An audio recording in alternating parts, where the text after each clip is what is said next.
Assalamualaikum warahmatullahi wabarakatuh. Perkenalkan, nama saya Almaida Prasa dengan NIM 2203240. Halo teman-teman, di video kali ini kita akan membahas tentang salah satu sistem penting dalam dunia keamanan pangan, yaitu HACCP, singkatan dari Hazard Analysis Critical Control Point. Mungkin kedengarannya agak rumit ya, tapi sebenarnya HACCP ini adalah sistem yang sangat logis dan ilmiah. Tujuannya sederhana banget, memastikan produk pangan yang kita konsumsi aman dari berbagai bahaya, baik itu biologis, kimia, maupun fisik. Sistem ini digunakan di seluruh dunia dan di Indonesia yang sudah diatur secara resmi oleh BPOM dan Badan Standarisasi Nasional (BSN). Jadi, kalau kita bicara tentang keamanan pangan, pasti akan selalu bersinggungan dengan HACCP. Apa sih HACCP itu? HACCP adalah sebuah metode sistematis berbasis sains yang mengidentifikasi risiko bahaya tertentu dan tindakan pengendalian untuk memastikan keamanan dari produk pangan yang diproduksi. Berfokus pada pencegahan, HACCP dapat membantu perubahan termasuk merancang peralatan dan prosedur pengolahan. HACCP itu juga berfokus pada pencegahan, bukan hanya pengecekan di akhir proses. Jadi, sistem ini memastikan setiap tahap produksi dari bahan baku sampai produk jadi terkendali dengan baik supaya tidak terjadi kontaminasi bakteri. Selain itu, HACCP juga membantu dalam merancang peralatan prosedur produksi yang aman sejak awal.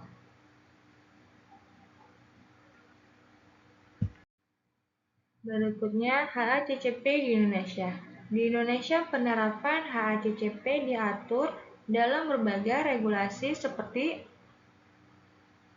Peraturan Kepala BPOM Nomor 11 Tahun 2019 tentang cara produksi pangan olahan yang baik. Sertifikasi HACCP biasanya diwajibkan bagi perusahaan makanan dan minuman yang ingin mengekspor produknya ke pasar internasional. Selain itu, banyak lembaga pelatihan dan sertifikasi HACCP yang tersedia, termasuk yang diakui oleh Badan Standarisasi Nasional (BSN) dan lembaga internasional. Sejarah singkat HACCP. Konsep HACCP pertama kali dikembangkan pada tahun 1959 oleh NASA bersama perusahaan makanan Pillsbury Company. Awalnya HACCP dibuat untuk menjamin keamanan makanan bagi astronot yang dikirim ke luar angkasa. Karena di luar angkasa tidak boleh ada risiko keracunan sedikit pun. Maka mereka butuh sistem yang benar-benar memastikan makanan 100% aman. Dari situ, HACCP mulai diterapkan di industri pangan yang di seluruh dunia, mulai dari produk kering, daging, ikan, susu, sampai produk olahan lainnya. Sekarang, HACCP menjadi standar global keamanan pangan yang wajib diterapkan oleh banyak perusahaan, terutama yang ingin mengekspor produk mereka. Tujuan dan manfaat dari HACCP. Tujuannya itu mencegah bahaya pada produk pangan sehingga konsumen mendapatkan produk yang aman dan berkualitas. Dengan menerapkan sistem ini, industri pangan dapat mengendalikan potensi bahaya yang mungkin terjadi pada setiap tahap produksi, mulai dari bahan baku hingga produk jadi. Manfaatnya itu ada meningkatkan kepercayaan konsumen terhadap produk yang dihasilkan, mengurangi risiko kontaminasi, dan kerugian akibat produk yang tidak aman, memenuhi persyaratan hukum dan regulasi yang berlaku baik di tingkat nasional maupun internasional, meningkatkan efisiensi proses produksi, dan mengurangi pemborosan, membantu perusahaan dalam menjalani audit keamanan pangan, dan memperoleh sertifikasi yang diperlukan. Jenis-jenis bahaya dalam HACCP. Dalam sistem HACCP, bahaya diklasifikasikan menjadi 3 jenis utama yang harus diidentifikasi sejak awal. Yang pertama ada bahaya biologi. Bahaya yang berasal dari mikroorganisme seperti bakteri, virus, jamur, dan parasit yang bisa menyebabkan penyakit. Contohnya, salmonella pada telur atau daging mentah, E. coli dalam sayuran yang disiram air tercemar, Listeria monocytogenes pada susu dan keju. Kasus nyatanya, pada tahun 2019 ditemukan wabah E. coli di Amerika akibat sayuran selada yang tidak dicuci dengan air bersih. Jika sistem HACCP diterapkan, bahaya seperti ini bisa dicegah lewat kontrol kualitas air irigasi dan sanitasi pekerja. Yang kedua itu ada bahaya kimiawi. Bahaya kimiawi melibatkan kontaminasi produk pangan oleh bahan kimia, seperti pestisida, logam berat, aditif pangan, dan racun alami yang berasal dari tanaman atau hewan. Contohnya itu ada residu pestisida pada sayur atau buah, logam berat seperti timbal, Pb, dan air tercemar, sisa deterjen dari alat produksi yang tidak dibilas bersih. Kasus nyatanya, beberapa ekspor sayuran Indonesia ke Jepang pernah ditolak karena kadar pestisidanya melebihi ambang batas. HACCP membantu mendeteksi resiko itu sejak tahap penerimaan bahan baku. Yang ketiga itu ada bahaya fisik. Bahaya fisik terjadi akibat kontaminasi produk pangan oleh benda asing seperti kaca, logam, plastik, atau serapihan kayu. Bahaya ini dapat menyebabkan cedera pada konsumen. Contoh kasus nyatanya, pabrik pengolahan ikan di Thailand menerapkan detektor logam metal detektor di jalur akhir pengemasan untuk memastikan tidak ada benda keras masuk ke dalam kaleng.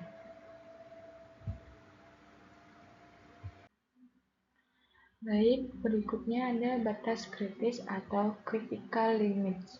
Batas kritis adalah nilai spesifik yang harus dipenuhi untuk memastikan keamanan produk pada titik kendali kritis.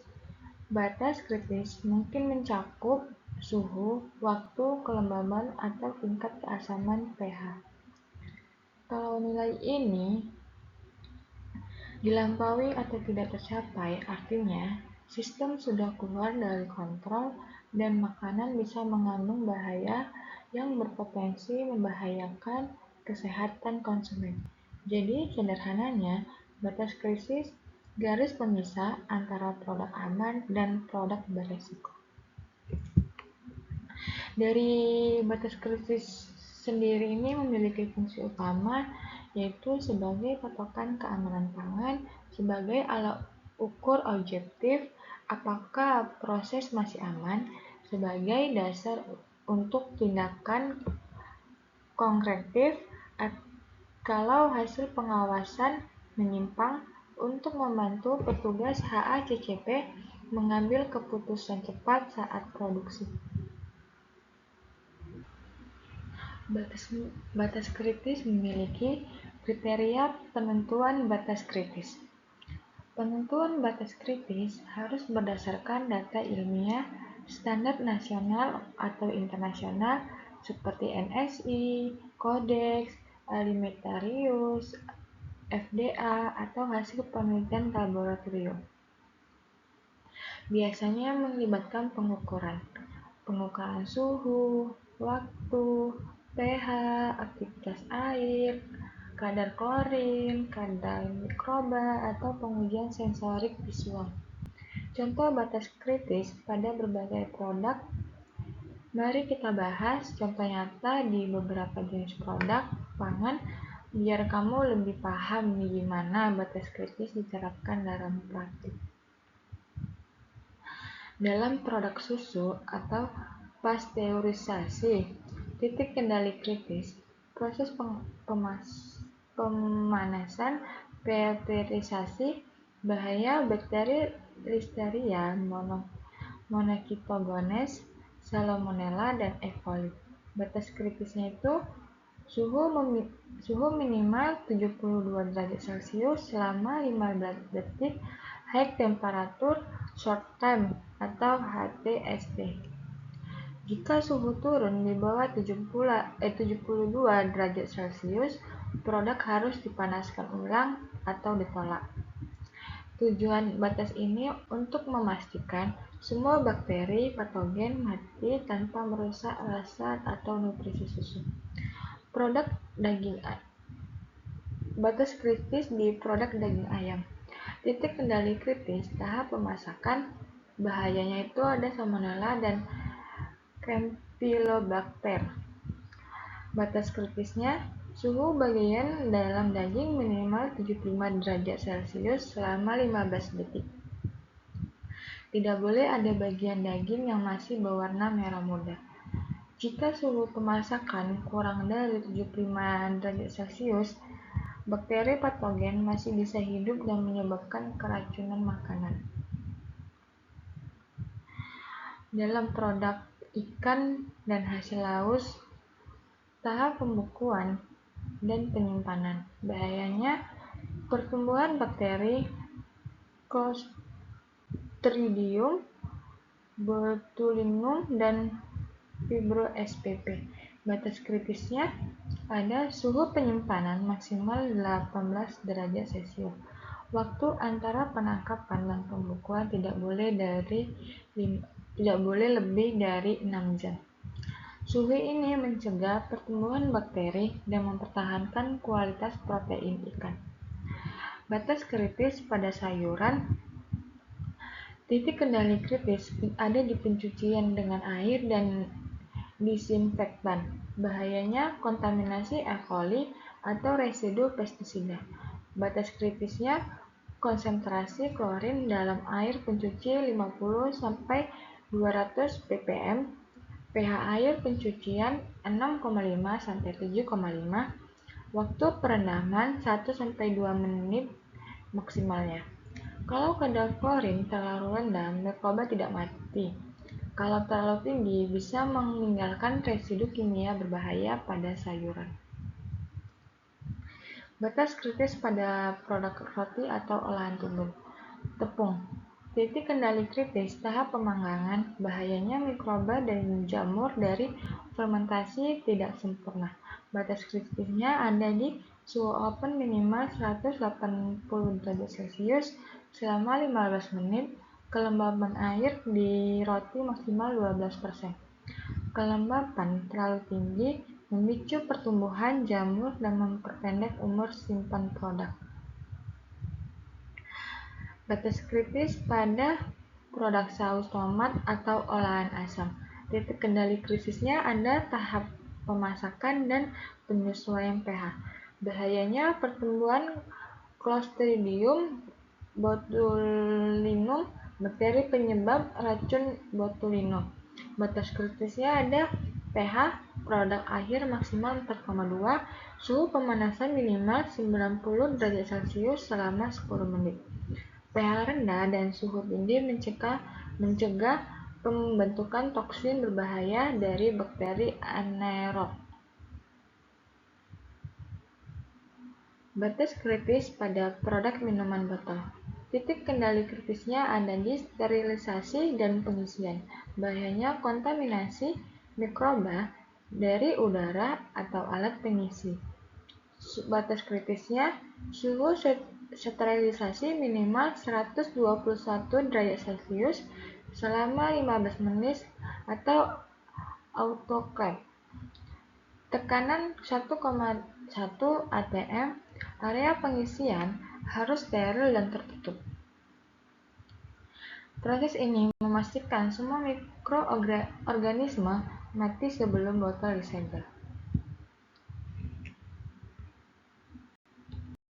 Selanjutnya ada pemantauan atau monitoring. Pemantauan atau monitoring dalam HACCP adalah kegiatan observasi dan pengukuran yang dilakukan secara rutin untuk memastikan bahwa setiap titik kendali kritis CCP tetap berada dalam batas aman atau batas kritis critical limit yang sudah ditentukan sebelumnya. Artinya, monitoring adalah cara untuk memastikan sistem keamanan pangan berjalan sesuai rencana setiap hari. Kalau batas kritis itu garis batasnya, maka monitoring adalah penjaganya yang selalu memastikan garis itu tidak terlewati. Pemantauan monitoring ini memiliki tujuan utama, yaitu untuk mendeteksi penyimpangan sedini mungkin, supaya kalau ada bahaya bisa segera diperbaiki sebelum produk keluar dari jalur aman. Untuk memastikan setiap CCP dikendalikan tanpa monitoring, kita nggak bisa tahu apakah prosesnya aman atau tidak. Yang ketiga, untuk memberikan data dan bukti dokumentasi. Hasil monitoring menjadi dasar untuk audit HACCP dan sertifikasi proses produk. Menjaga konsistensi proses produksi agar kualitas dan keamanan produk selalu stabil setiap batch produksinya. Pemantauan monitoring ini memiliki prinsip dasar monitoring. Ada 3 prinsip utama dalam sistem monitoring HACCP. Yang pertama, harus terukur. Data yang dikumpulkan harus bisa diukur dan diverifikasi, bukan hanya berdasarkan perkiraan. Misalnya, suhu oven 180 derajat Celcius lebih valid daripada sudah panas. Yang kedua, harus rutin dan konsisten. Monitoring dilakukan secara periodik dan disiplin, tergantung dari CCP yang dikontrol. Ada yang dilakukan setiap jam, setiap batch, atau setiap hari. Yang ketiga, harus langsung ditindaklanjuti. Kalau hasil monitoring menunjukkan nilai di luar batas kritis, operator wajib langsung mengambil tindakan korektif.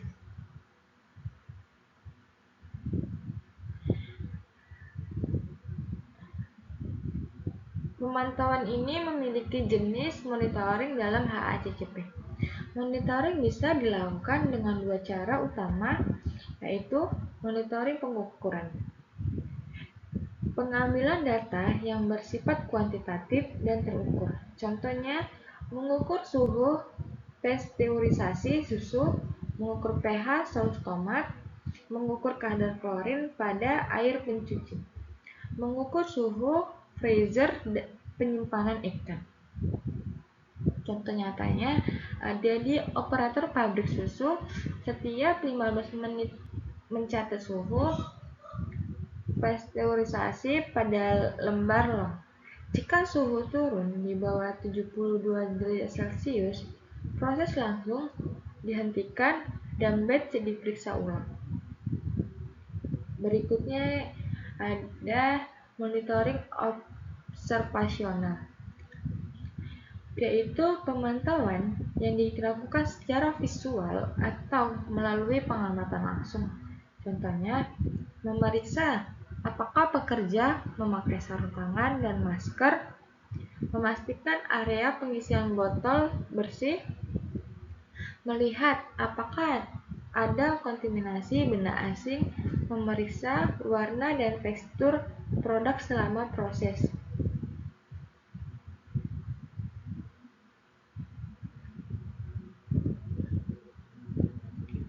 Contoh nyatanya, petugas memastikan operator selalu mencuci tangan sebelum menangani makanan dan mencatat pengamatan itu di log harian kebersihan.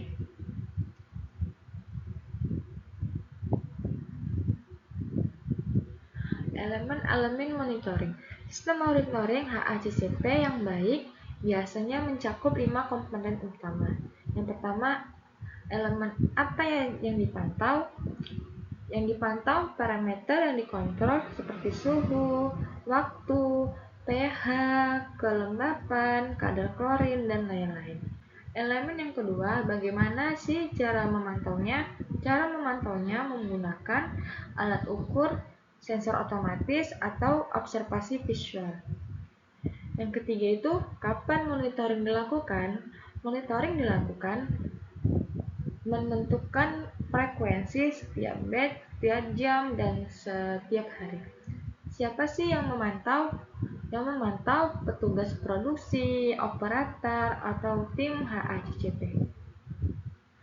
Berikutnya, bagaimana hasilnya dicatat? Gimana sih hasilnya dicatat gitu kan? Hasilnya dicatat di buku log HACCP, lembar monitoring, atau sistem digital.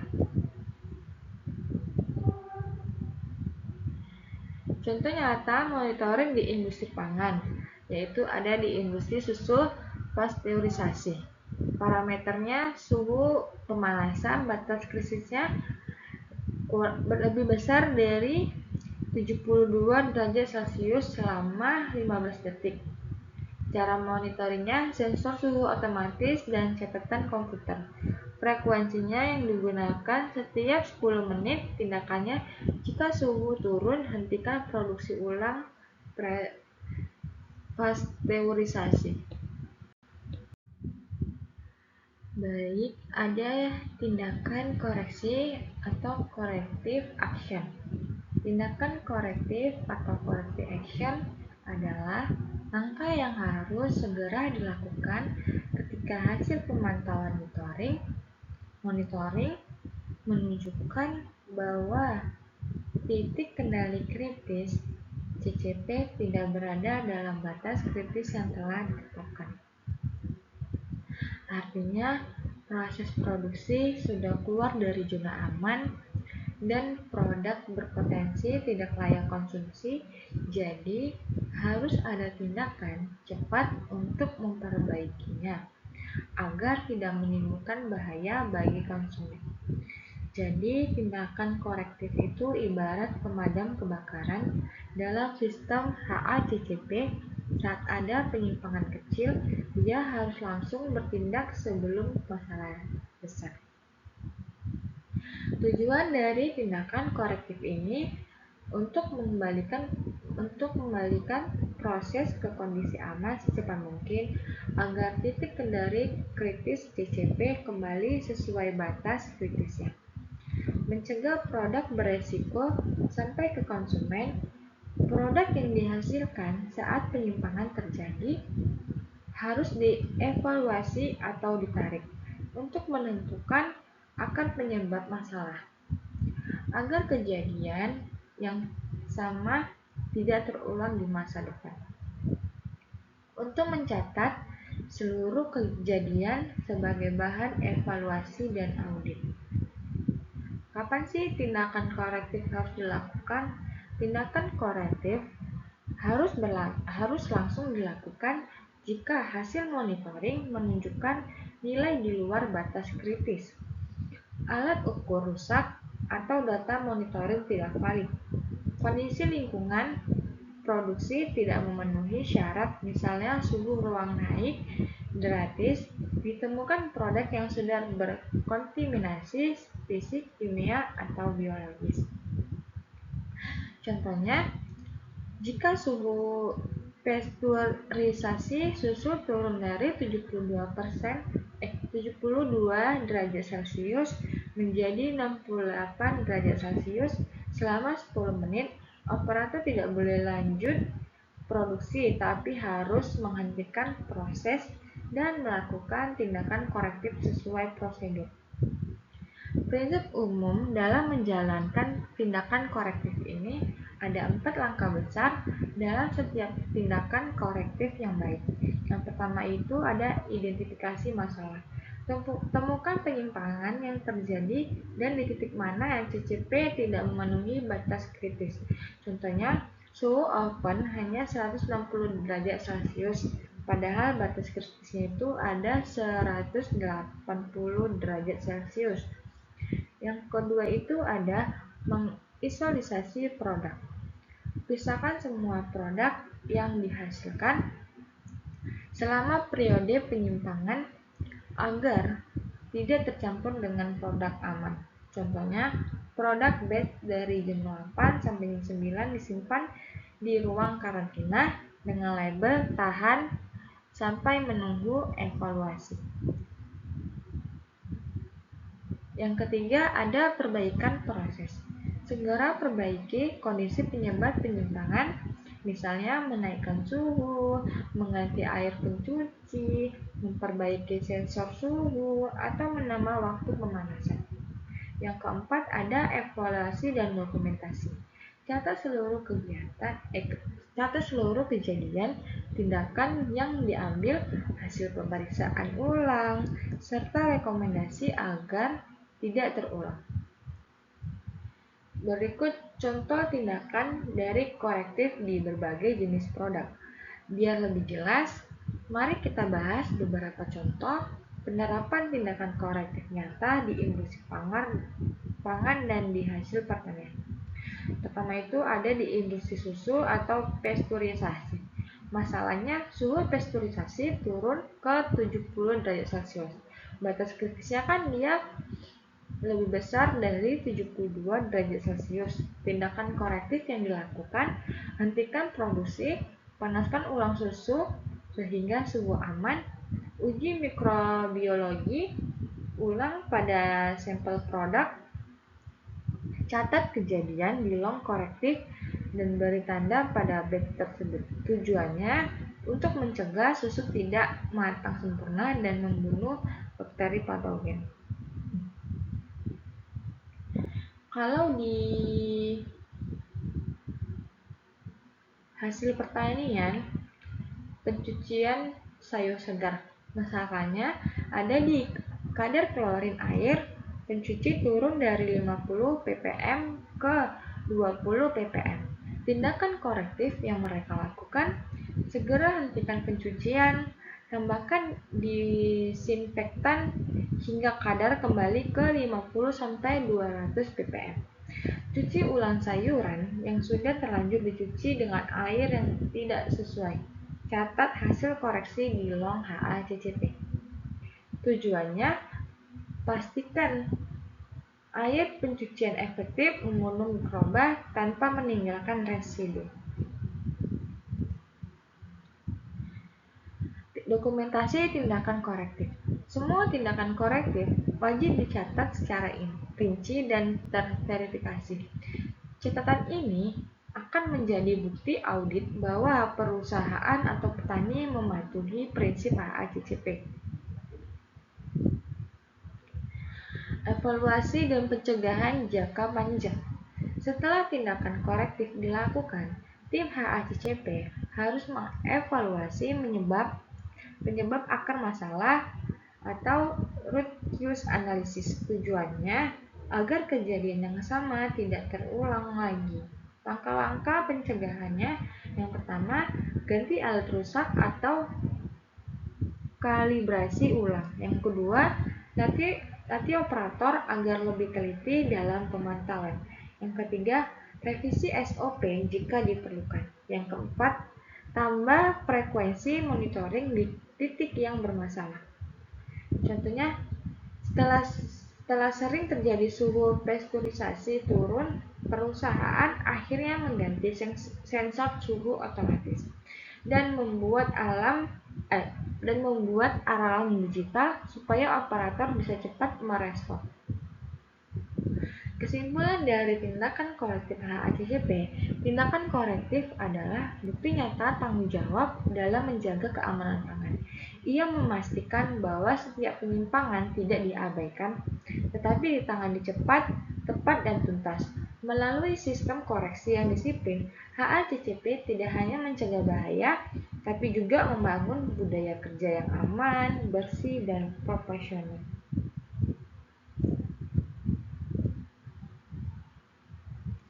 Jadi, tindakan korektif dalam HACCP bukan sekedar memperbaiki kesalahan, tapi menjaga kepercayaan dan keselamatan konsumen di dunia pangan.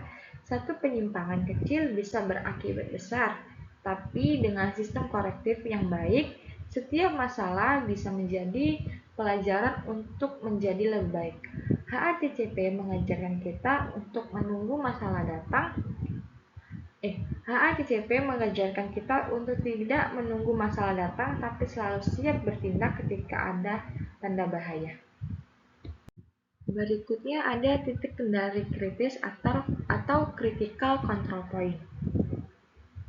Titik kendali kritis atau critical control point adalah tahap atau proses di mana pengendalian harus dilakukan untuk mencegah, menghilangkan, atau mengurangi bahaya keamanan pangan ke tingkat yang dapat diterima. Dengan kata lain, CCP adalah titik penentuan keamanan pangan. Kalau dikendalikan dengan benar, makanan aman, tapi kalau gagal dikontrol, bisa menyebabkan bahaya serius bagi konsumen. Jadi, CCP itu seperti rem utama dalam sistem HACCP. Kalau rem ini tidak berfungsi, maka seluruh kendaraan proses produksi bisa tergelincir ke zona berbahaya. Tujuan dari titik kendali control point ini adalah untuk memastikan setiap bahaya utama dikendalikan tepat di tahap yang paling efektif dengan menentukan CCP. Kita tahu di mana harus fokus dalam menjaga keamanan pangan. Secara umum ada 3 tujuan utama, yaitu mencegah bahaya sejak awal, mengontrol kondisi proses agar tetap aman, menjamin hasil akhir produk aman dikonsumsi. Jenis bahaya yang dikelola di CCP ini, sebelum menentukan CCP, semua jenis bahaya hajat harus dianalisis terlebih dahulu melalui hajat analisis. Ada 3 jenis bahaya utama yang dikendalikan di CCP. Yang pertama itu ada bahaya biologis. Mikroorganisme patogen seperti Salmonella, E. coli, Listeria monotogenes, Clostridium botulinum. Yang kedua itu adalah bahaya kimia, yaitu ada residu pestisida, bahan tambahan panganan berlebih, logam berat, atau bahan pembersih. Yang ketiga itu ada bahaya fisik, benda asing seperti pecahan kayu, kaca, potongan logam, rambut, plastik, dan lain-lain. Setelah bahaya-bahaya ini diketahui, barulah kita tentukan tahapan proses mana yang harus jadi CCP. Cara menentukan titik kendali kritis CCP. Penentuan CCP dilakukan dengan menggunakan logika keputusan atau decision tree. Biasanya terdiri dari 4 pertanyaan utama dari Codex Alimentarius atau standar internasional HACCP. Pertanyaannya itu ada, apakah ada bahaya yang dapat dikendalikan pada tahap ini? Kita menjawab jika tidak, bukan CCP berarti. Kalau iya,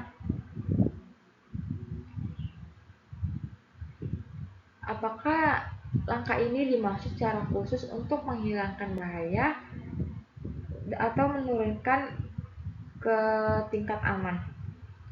Jika iya, ini CCP. Jika tidak, apakah bahaya dapat meningkatkan sampai ke tingkat berbahaya jika tidak dikontrol tahap ini? Jika iya, ini berarti CCP. Apakah tahap berikutnya dapat menghilangkan atau mengurangi bahaya tersebut? Jika tidak, ini CCP. Intinya, jika di suatu tahap proses, bahaya yang hanya bisa dikendalikan di situ dan tidak ada langkah lain setelah yang bisa memperbaikinya, maka tahap itu adalah CCP. Contoh CCP di berbagai produk. Yuk kita lihat contoh nyata supaya lebih kebayang gimana CCP diterapkan dalam industri pangan. Yang pertama ada produk susu pasteurisasi. Bahayanya bakteri patogen Salmonella, Listeria E. coli. CCP-nya tahap pasteurisasi atau pemanasan. Batas kritisnya itu ada suhu minimal 72 derajat Celcius selama 15 detik. Cara monitoringnya, termometer otomatis dengan alarm suhu. Tindakan korektif yang dilakukan, panaskan ulang atau buang gas yang tidak mencapai suhu. Kenapa terjadi CCP? Karena hanya tahap ini yang bisa membunuh bakteri berbahaya. Jika gagal, produksinya beresiko tinggi.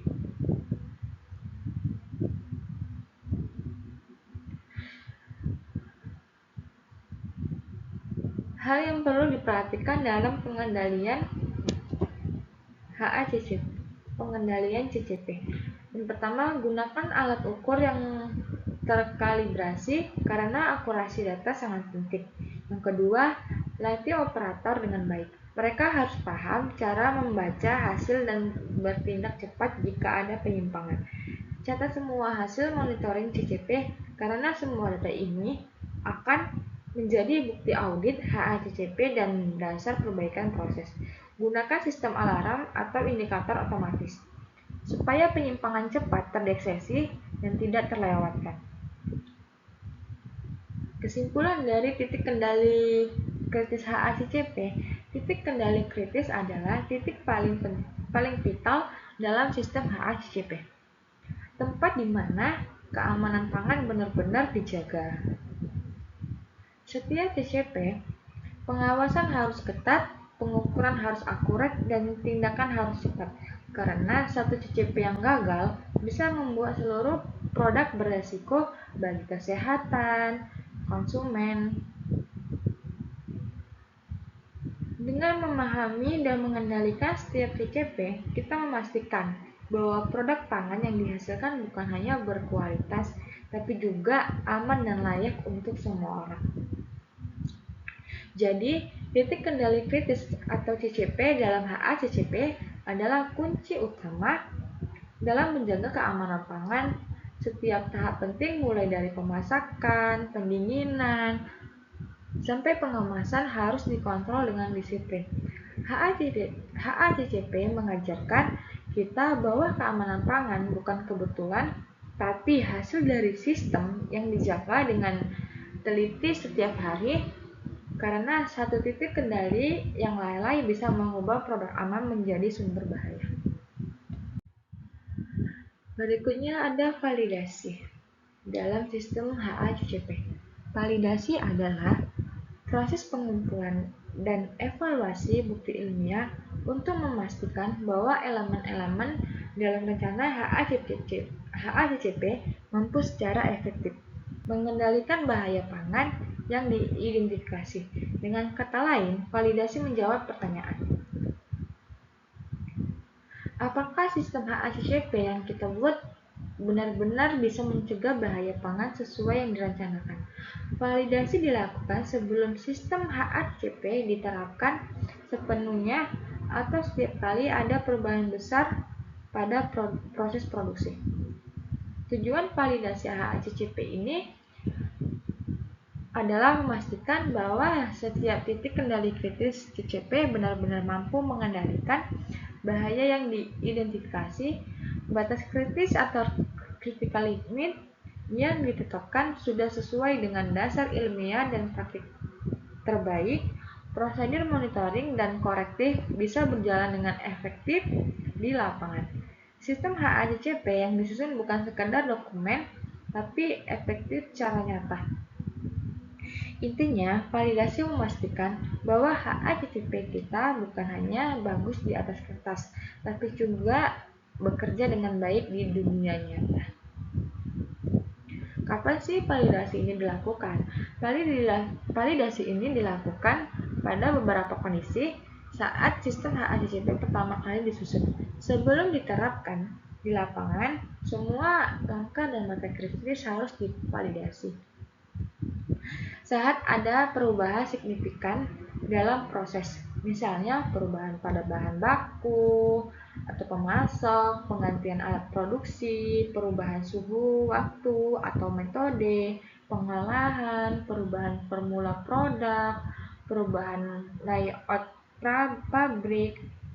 Berikutnya ada secara berkala atau periodik. Biasanya dilakukan setahun sekali atau setiap audit tahunan untuk memastikan sistem masih relevan dan efektif. Siapa sih yang melakukan validasi di HACCP? Validasi dilakukan oleh tim HACCP yang terdiri dari berbagai ahli dan pihak terkait seperti ahli keamanan pangan, ahli mikrobiologi pangan, ahli proses produksi atau teknologi pangan, quality assurance, manajemen produksi, kadang juga melibatkan pihak eksternal seperti laboratorium independen atau konsultan HACCP. Karena fasil, pas, karena validasi memerlukan data ilmiah dan pengujian laboratorium, maka hanya dilakukan oleh orang yang benar-benar memahami aspek teknis dan bahaya pangan. Metode validasi HACCP ini ada beberapa metode yang bisa digunakan untuk melakukan validasi tergantung dari bahaya yang dikendalikan dan jenis proses pangannya. Yang pertama itu ada uji laboratorium. Melakukan uji mikrobiologi, kimia, atau fisik pada produk untuk memastikan batas kritis efektif. Contohnya, uji mikroba setelah pasteurisasi susu untuk memastikan semua salmonella mati.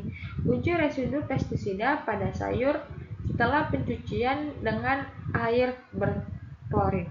Ini memberikan bukti langsung bahwa batas kritis dan prosedur pengendalian benar-benar efektif. Yang kedua itu ada data ilmiah dan referensi teknis. Menggunakan data dan penelitian literatur ilmiah atau pedoman lembaga resmi seperti Codex Alimentarius, FDA, BPOM, atau SNI.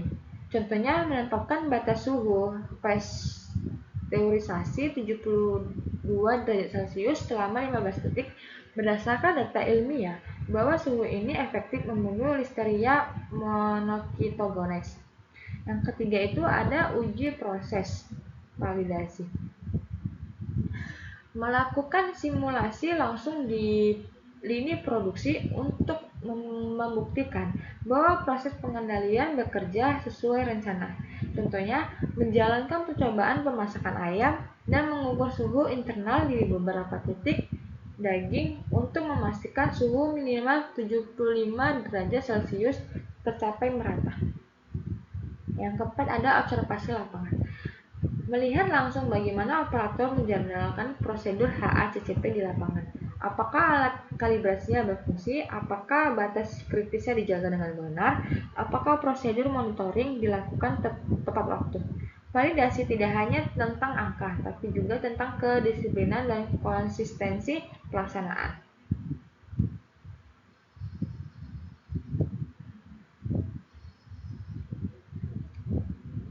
Kesimpulan dari validasi HACCP ini adalah fondasi kepercayaan ilmiah dalam HACCP melalui validasi. Kita memastikan bahwa setiap batas kritis, setiap titik kendali, dan setiap prosedur pengawasan benar-benar bekerja secara efektif dan aman. Tanpa validasi, HACCP hanya menjadi teori, tapi dengan validasi, HACCP menjadi sistem yang hidup, terbukti, dan bisa dipercaya. Jadi, validasi dalam HACCP itu seperti uji kebenaran dan dari seluruh sistem yang kita buat. Ia memastikan bahwa setiap langkah kita merencanakan benar-benar bisa melindungi konsumen dari bahaya pangan.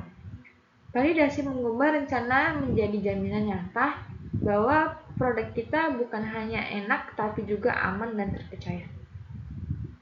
Karena di dunia keamanan pangan, kepercayaan konsumen dimulai dari sistem yang teruji, bukan sekedar janji.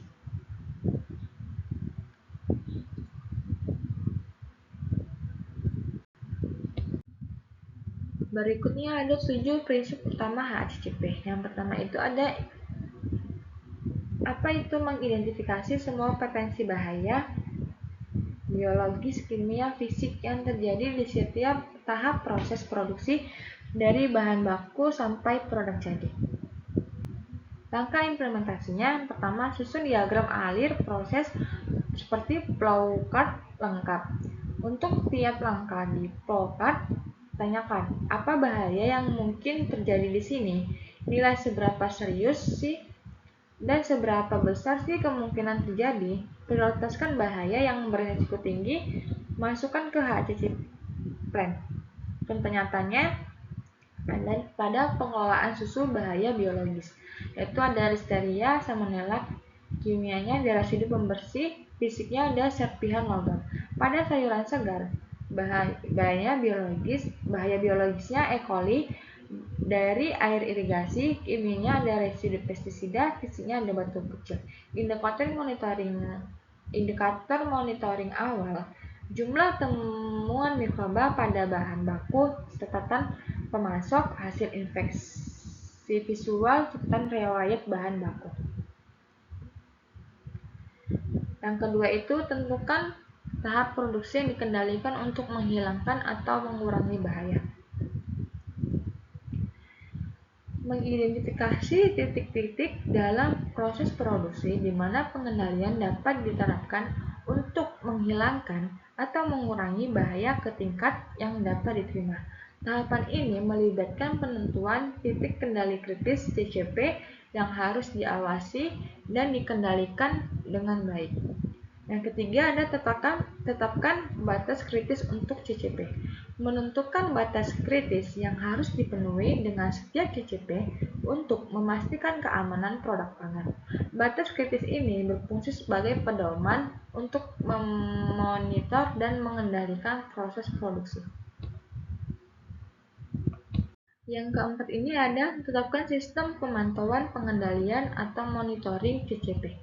Menyusun sistem pemantauan yang efektif untuk mengawasi CCP secara teratur dan memastikan bahwa batas kritis terpenuhi. Pemantauan ini dapat mencakup pH, kelembapan, pengukuran suhu, atau parameter lain yang relevan.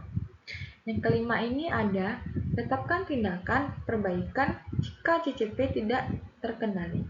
Menyiapkan tindakan korektif yang harus diambil jika hasil pemantauan menunjukkan bahwa batas kritis pada CCP tidak terpenuhi. Tindakan korektif ini bertujuan untuk memperbaiki penyimpangan dalam proses produksi dan mencegah terjadinya kontaminasi produk pangan. Yang keenam ini ada tetapkan prosedur verifikasi sistem HACCP. Membuat prosedur verifikasi yang mencakup evaluasi dan pengujian secara berkala untuk memastikan bahwa sistem ini berfungsi dengan baik dan efektif dalam mengendalikan bahaya keamanan pangan. Yang ketujuh ini kembangkan dokumentasi untuk penerapan prinsip HACCP. Mengembangkan sistem dokumentasi yang mencakup catatan dan dokumen yang diperlukan untuk membuktikan penerapan prinsip-prinsip ini dilakukan secara konsisten dan efektif dalam produksi pangan.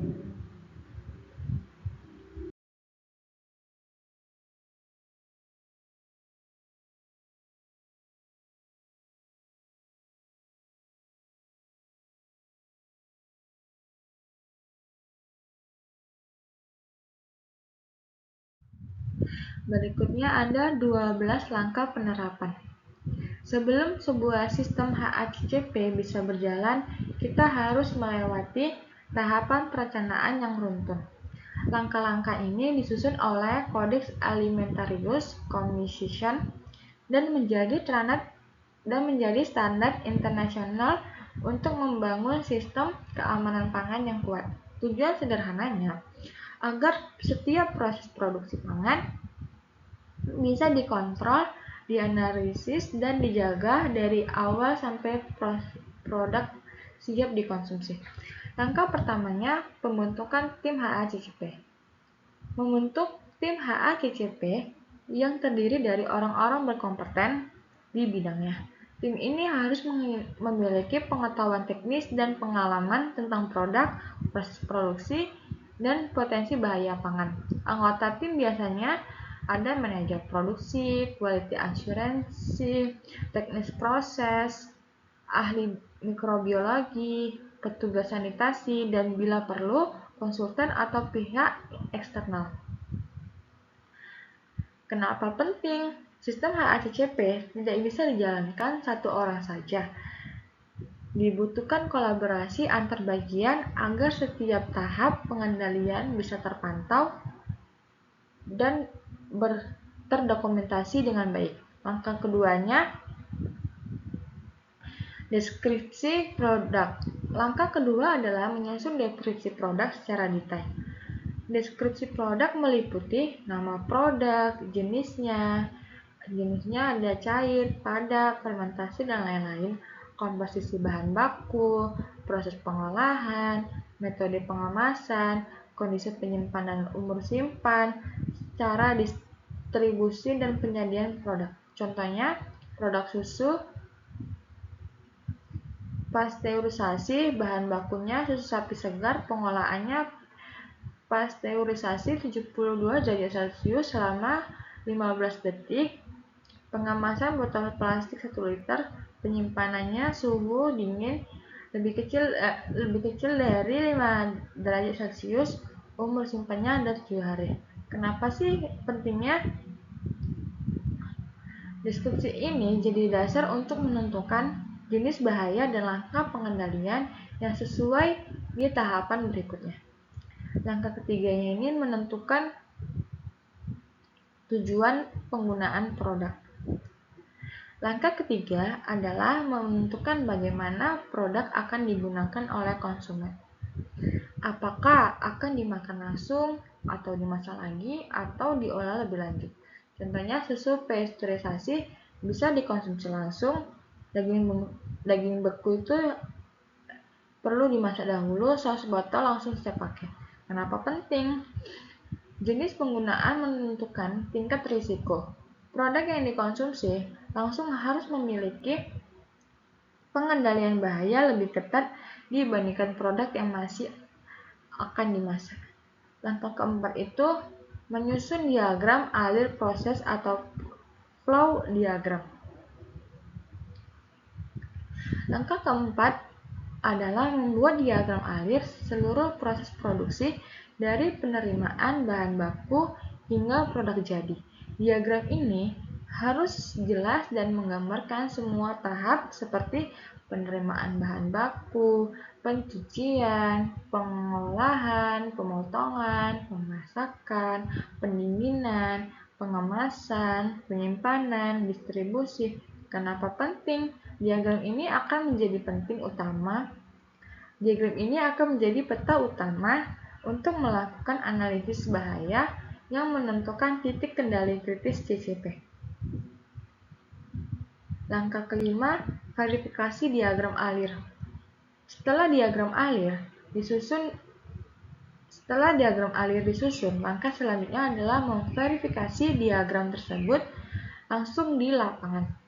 Artinya, tim HACCP harus mengecek apakah diagram yang dibuat sesuai dengan proses nyata di pabrik atau lapangan.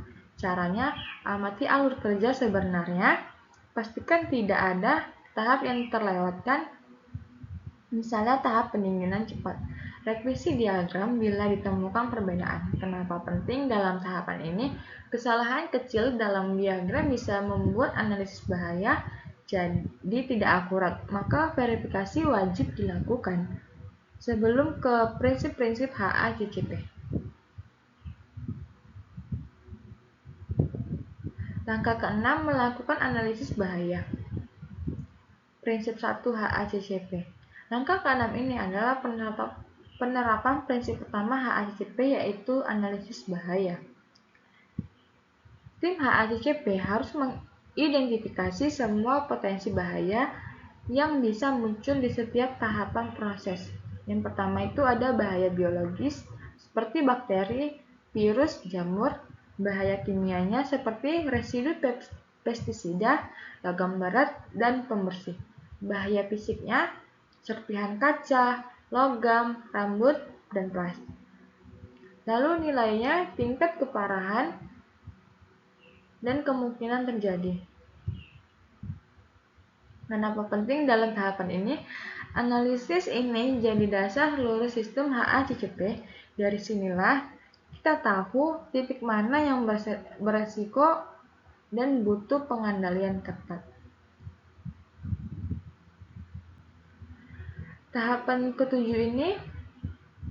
Langkah ketujuh ini menentukan titik kendali kritis CCP. Langkah ini menerapkan prinsip kedua HACCP, yaitu menentukan critical control point. Gunakan decision tree atau pohon keputusan dari kodeks untuk menilai setiap tahap proses.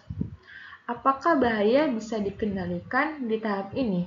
Jika tidak dikendalikan, apakah akan timbul risiko serius? Contoh CCP-nya, pasteurisasi susu, mencegah bakteri Listeria. Sterilisasi kaleng, mencegah C. botulinum. Pencucian sayuran, mengurangi mikroba. Kenapa penting dalam tahapan ini? CCP adalah titik paling vital. Disinilah keamanan pangan benar-benar ditentukan. Langkah ketujuh, menetapkan batas kritis. Batas kritis adalah nilai maksimum atau minimum yang menandakan proses masih aman. Contoh batas kritisnya ada suhu pasteurisasi minimal 72 derajat Celcius selama 15 detik, klorin air pencucian sayur 50-200 ppm, pH sayur saus lebih kecil dari 4,2. Kenapa penting tahapan ini? Batas kritis menjadi tolak ukur keamanan pangan. Kalau lewat batas ini, produk dianggap tidak aman dan harus dikoreksi.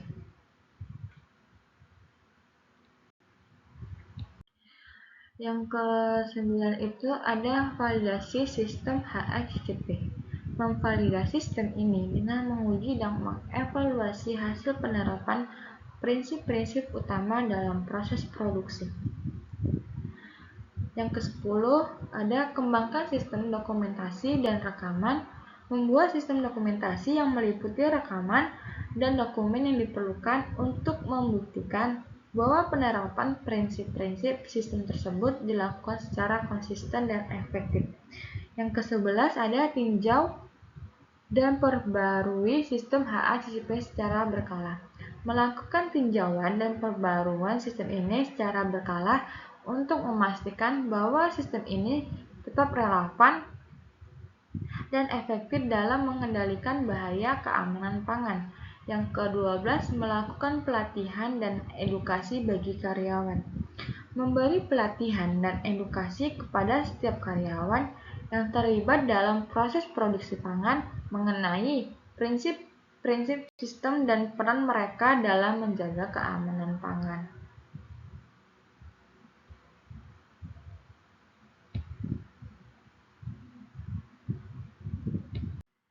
Berikutnya ada contoh penerapan prinsip HACCP. Yang pertama itu ada di industri pengolahan daging. Penerapan HACCP dalam industri pengolahan daging melibatkan identifikasi dan pengendalian bahaya pada setiap tahap, mulai dari penyembelihan hingga pengemasan produk. Contoh CCP dalam industri ini meliputi kontrol suhu ruang penyimpanan daging, pembersihan peralatan, dan pengendalian kontaminasi silang. Yang kedua ada di industri pengolahan sayur dan buah. HACCP dalam industri pengolahan sayur dan buah melibatkan identifikasi dan pengendalian bahaya yang mungkin terjadi selama proses pencucian, pengupasan, penggilingan, dan pengemasan. Contoh CCP dalam industri ini meliputi pengendalian suhu dan waktu, basing, kontrol kebersihan air, pencucian, dan pengendalian kontaminasi silang. Yang ketiga ini ada industri perikanan dan pengolahan seafood.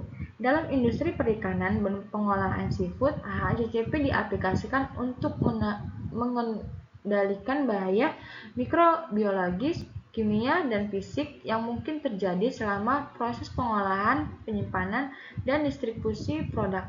Contoh CCP dalam industri ini meliputi kontrol suhu, penyimpanan ikan, pengawasan kebersihan peralatan, dan pengendalian kontaminasi silang. Jadi dari semua pembahasan tentang HACCP bisa kita simpulkan bahwa sistem ini bukan hanya tentang suhu, batas kritis, atau titik kendali, tapi tentang bagaimana kita menjaga kepercayaan dan keselamatan manusia. HACCP mengajarkan kita untuk berpikir lebih lanjut bahwa setiap langkah kecil dalam proses produksi memiliki dampak besar terhadap kesehatan banyak orang. Dengan menerapkan HACCP secara konsisten, kita tidak hanya menghasilkan produk yang aman, tapi juga berkontribusi pada masa depan pangan yang lebih sehat, bersih, dan berkelanjutan.